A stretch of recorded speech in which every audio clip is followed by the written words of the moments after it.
7. Hey, Doris, at what point of the year are coaching staffs really starting to optimize their rosters? Well, yeah, I think one of the fascinating things is after about 20 games, what teams do analytically is they're going to evaluate what are their best 2-man, 3-man, 4-man, and 5-man units. What are their plus minuses? What combinations work and don't work together? The fascinating piece is over the grind of an NBA season, there's always challenges. An injury that's poorly timed, or perhaps a trade at the deadline. So many things go into optimizing your roster. It seems we always keep circling back around to the topic of MP. And tonight is no different with the last game for him in the group stage of the NBA Cup. Of course, he's professed that he's taking his team all the way to win the Cup this season.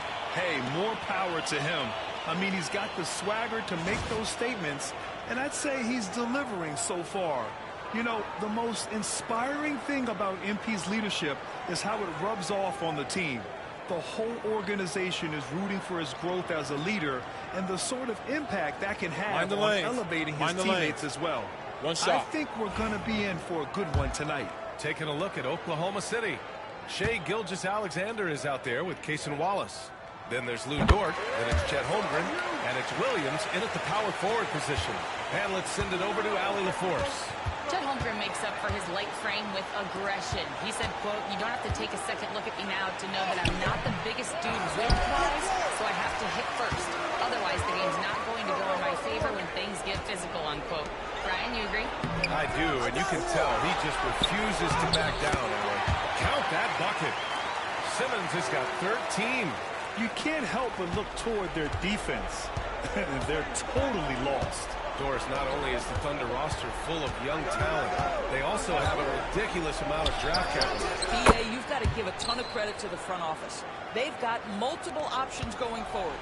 Continue to draft and develop their talent, or perhaps use those picks to trade for a superstar you believe fits. Oh, rejected by Wiggins. Boy, that foul looked intentional. Not exactly what you'd expect here. Yeah, I know. It just does.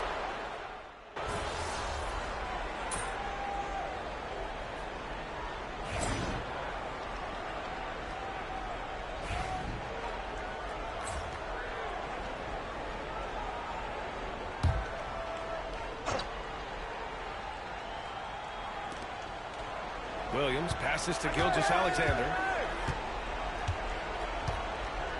From 11 feet away. No good. A bit long that time.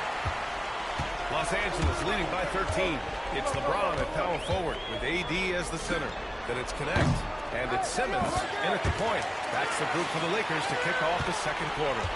I'm not sure what he was thinking exactly, but he finds a way to convert. And the Thunder in possession here. Following the score by Los Angeles. And that one good. Boy, this guy is an absolute force of nature on the offensive end. SGA, I don't know what the defense is going to do with you. Connects again from distance. Well, folks, if you haven't been following his story since coming into the league, for all-time NBA rookies, he's now 5th place in three-pointers made. He's worked on his craft, improved even in a short time here in his rookie season. He's got that beautiful touch from deep, and that's not the only way he can score, that's for sure. From deep, here's Simmons. Williams grabs the board. And so it's Wiggins with it. He brings it up for the Oklahoma City Thunder. It's a 16-point game. Ball coming, ball coming. Here's Gilgeous-Alexander. SGA using that size. Hey, they're just getting pushed around inside. The Lakers have gone 2 of 4 here in the second quarter. From deep, here's Simmons. Again, Simmons missing.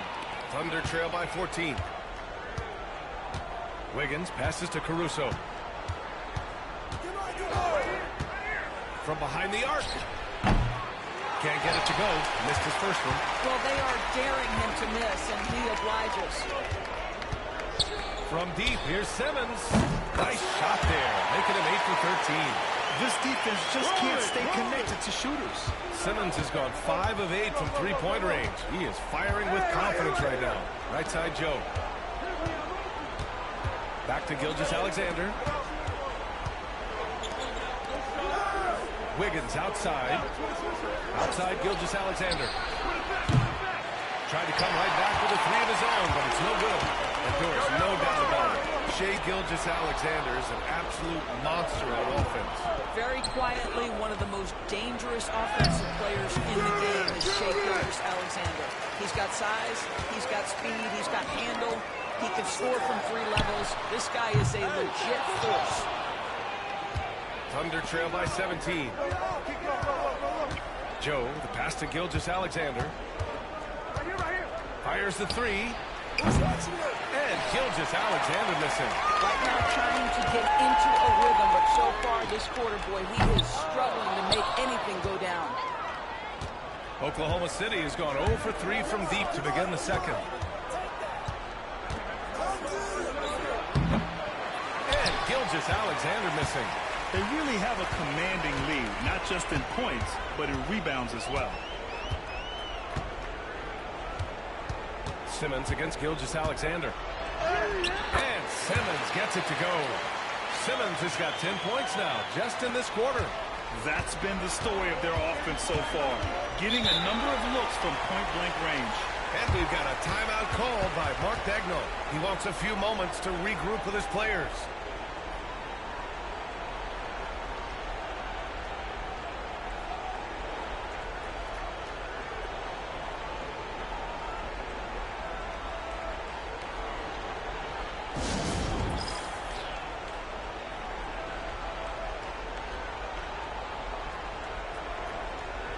So both teams making some changes here. And the standings for the NBA Cup starting to come into focus.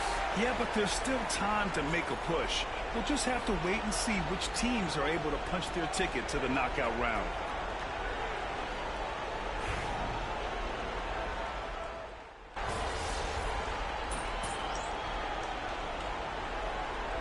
And so it's Los Angeles.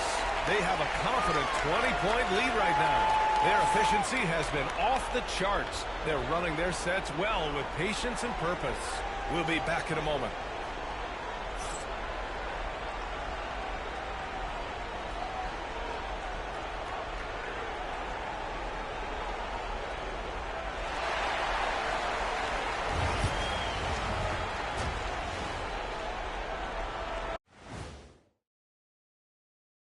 Hey everybody, it's halftime.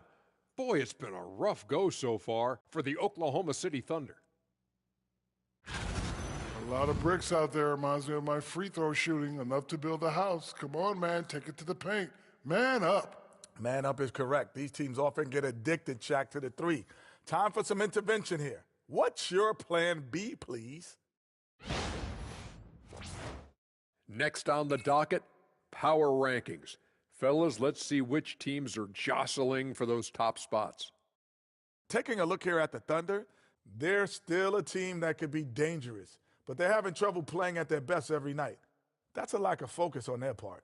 We've seen some surprising losses from them here early in the season.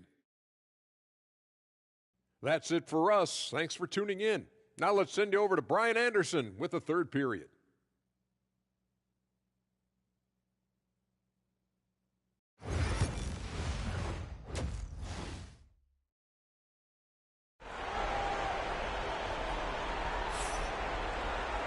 And as we dive into the second half, we'll find out if the next 2 quarters are any different from the first 2. So far, it's been a runaway. The Lakers lead by 20. And on the floor for Mark Daigneault starting the second half. We've got Chet Holmgren, Luguentz Dort,